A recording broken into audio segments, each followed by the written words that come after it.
காவியா தாரா YouTube சேனலை subscribe செய்யுங்கள். Bell பட்டனை ஆல் கிளிக் பண்ணுங்கள். நாங்கள் போடும் அனைத்து வீடியோக்களும் உங்களுக்கு உடனே வந்து சேரும்.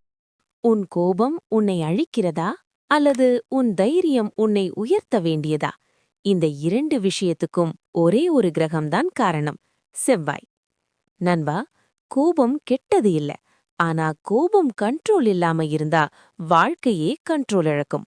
அந்த கோபத்தையும் அதே சக்தியை தைரியமா மாற்றும் பவரை யார் தராங்க தெரியுமா? செவ்வாய்.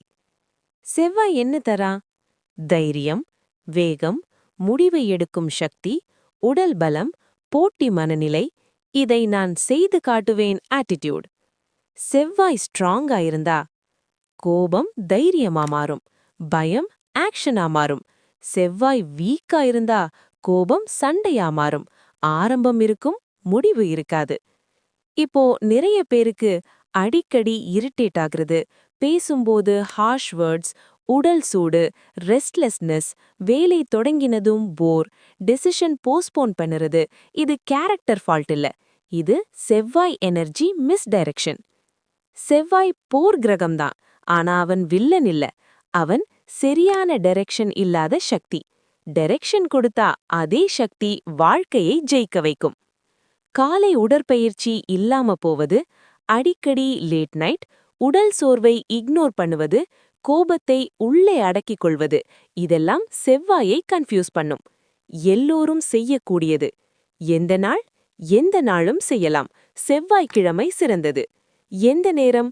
காலை 6 to 7:30க்குள் செய்யுங்கள். என்ன வேண்டும்?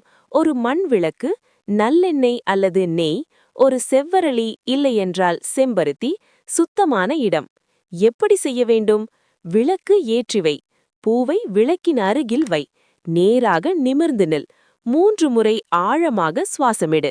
அப்புறம் இந்த வார்த்தை மட்டும் சொல்: என் கோபம் தைரியமாக மாற வேண்டும். நான் எடுத்த முடிவுகளை நான் முடிக்க வேண்டும். மந்திரமில்லை, உறுதிதான். இதுக்கு பிறகு கோபம் குறையும், பேசும் வார்த்தை ஃபர்ம் ஆகும், உடல் எனர்ஜி கூடும், ப்ரொக்ராஸ்டினேஷன் குறையும், ஆக்ஷன் மைண்ட் செட் உருவாகும். இது பிலீஃப் இல்லை, எனர்ஜி டைரக்ஷன். ஒரே நாள் போதுமா? போதும் நண்பா. செவ்வாய் டிசிப்ளினுக்கு ரெஸ்பான்ஸ் தருவான். ஒரே நாள் நீ உன் உடலையும் மனதையும் ஒரே டைரக்ஷன்ல அலைன் பண்ணினாலே அவன் சிக்னல் கேட்ச் பண்ணுவான். தொடர்ந்து செய்ய தேவையில்லை. எல்லோருக்கும் பிராக்டிக்கல் இல்லை. நண்பா, உன் வாழ்க்கையில் கோபம் அதிகமாயிருக்குனா அது கெட்டது இல்லை. அது உனக்குள்ள தைரியம் வெளியே வர முயற்சி பண்ணுது. இன்னைக்கு நீ அந்த சக்திக்கு டைரக்ஷன் கொடுத்தா நாளைக்கு வாழ்க்கை உன்னை ஜெயிக்க வைக்கும். எல்லாமே மிக எளிமையான பரிகாரம்தான். அதை செய்தால் பலன் மிக அதிகமானவைதான். இந்த வீடியோ பயனுள்ளதாக இருந்தால் லைக் பண்ணுங்கள். மறக்காம சப்ஸ்கிரைப் பண்ணுங்க.